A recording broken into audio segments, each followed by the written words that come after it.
Hello और खुशामदीद इस नए एक्सप्लेनर में।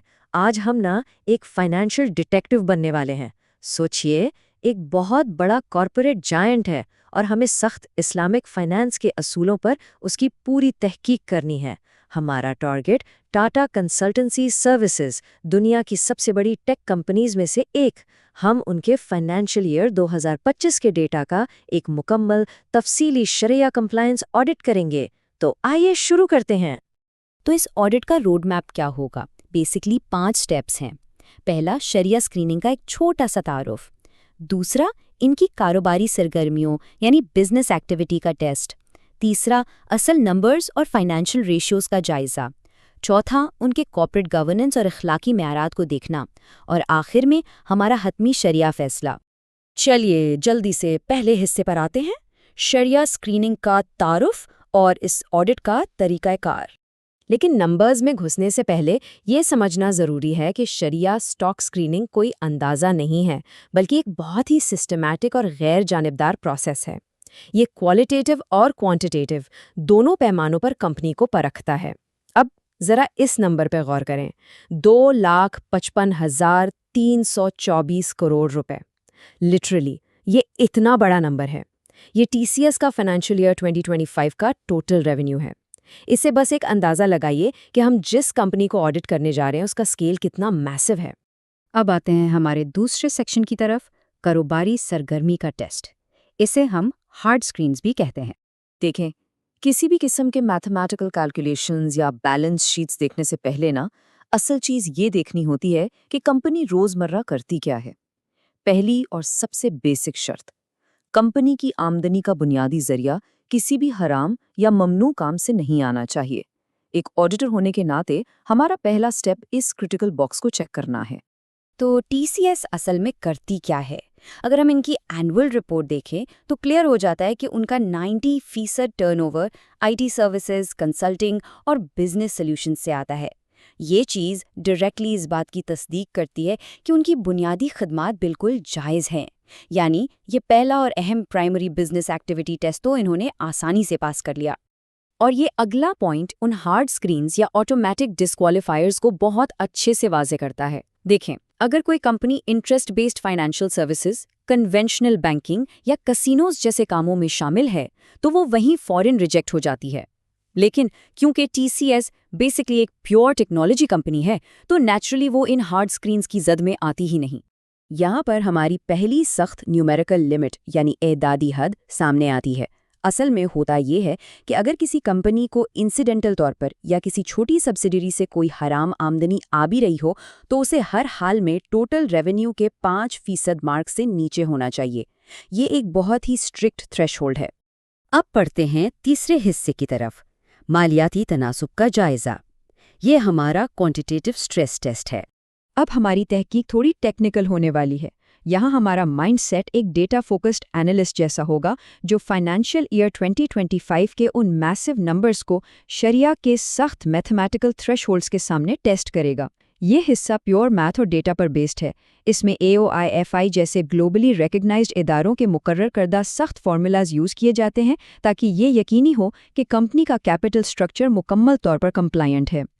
इससे पहले एक टेक्निकल टर्म को समझना बहुत ज़रूरी है, रिबा, जिसे आम ज़बान में हम सूद या इंटरेस्ट कहते हैं। कन्वेंशनल फाइनेंस में अर्न या पे किया गया कोई भी इंटरेस्ट सख्ती से मना है। बड़े कॉर्पोरेशंस के लिए ना कंप्लायंस का सबसे बड़ा हर्डल यही होता है। इसलिए कंपनी की फाइनेंशियल स्टेटमेंट्स में इसकी बहुत ही डीपली और एहतियात से पैमाइश की जाती है।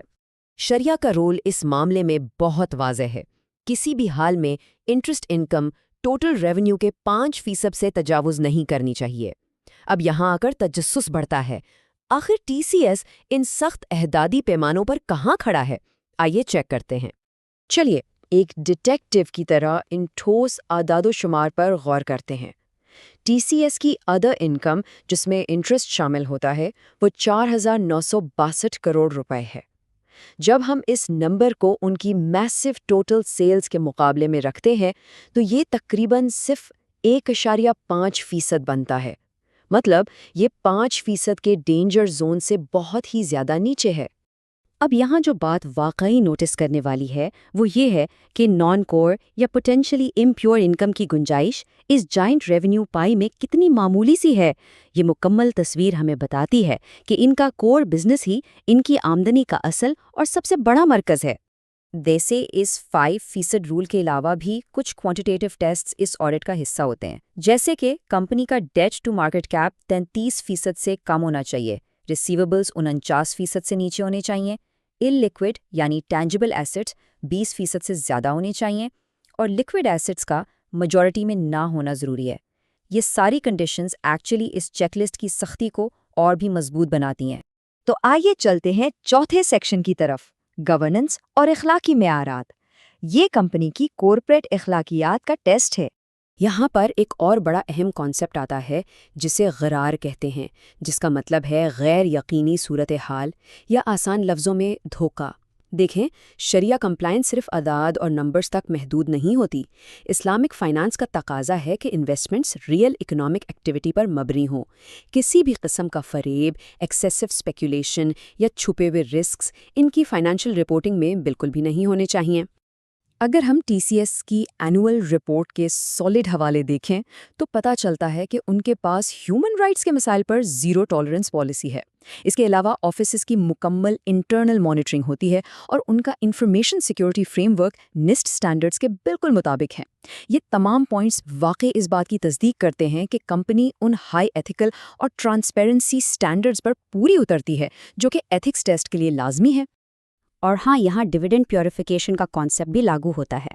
ایتھیکل انویسٹنگ ہمیں یہ سکھاتی ہے کہ اگر اس 5% کی لمٹ کے اندر تھوڑی سی بھی فریکشنل امپیور انکم موجود ہو تو اس حصے کو کیئرفلی کیلکولیٹ کر کے چیریٹی میں ڈونیٹ کر دینا چاہیے، تاکہ جو باقی آمدنی بچے وہ مکمل طور پر پاک ہو۔ اب ہم آخری اور 5ویں حصے میں ہیں، حتمی شرعیہ فیصلہ، یعنی اس آڈٹ کا مکمل نتیجہ۔ تو اس ساری ریسرچ کا سب سے اہم نقطہ کیا نکلتا ہے؟ آئیے اسٹرکچرڈ نتیجے کو سمرائز کرتے ہیں۔ فراہم کیے گئے فریم ورکس اور ڈیٹا کی بنیاد پر ہم کلیئرلی دیکھ سکتے ہیں کہ ٹی سی ایس نے تینوں میجر ہرڈلز کو کراس کر لیا ہے۔ پہلا، core business test, I T services ہونے کی وجہ سے پاس۔ دوسرا، فائنینشیل سٹریس ٹیسٹ، سارے ریشوز لمٹس کے اندر ہونے کی وجہ سے پاس۔ اور تیسرا، گورننس ٹیسٹ، ہائر ٹرانسپیرنسی کی وجہ سے پاس۔ انہوں نے یہ آڈٹ بہت آسانی سے کلیئر کر لیا ہے۔ لیکن یہاں اپنی غیر جانبداری کو قائم رکھتے ہوئے ایک ضروری بات ایڈ کرنا چاہوں گا۔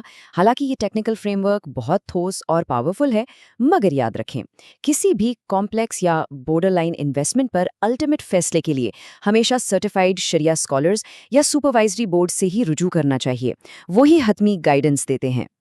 تو لیجئے، ایک گلوبل ٹیک جائنٹ کا اتنی باریکی سے آڈٹ کرنے کے تمام میتھڈز اب بالکل آشکار ہو چکے ہیں۔ اس فائنینشیل نالج اور فریم ورک کو سمجھنے کے بعد کتنا دلچسپ سوال پیدا ہوتا ہے نا کہ اگلی بار کس دوسری میجر کارپوریشن کو اس سخت ٹیسٹ سے گزرنا چاہیے۔ امید ہے اس ایکسپلینر سے آپ کو کافی کچھ نیا سیکھنے کو ملا ہوگا۔ پھر ملیں گے۔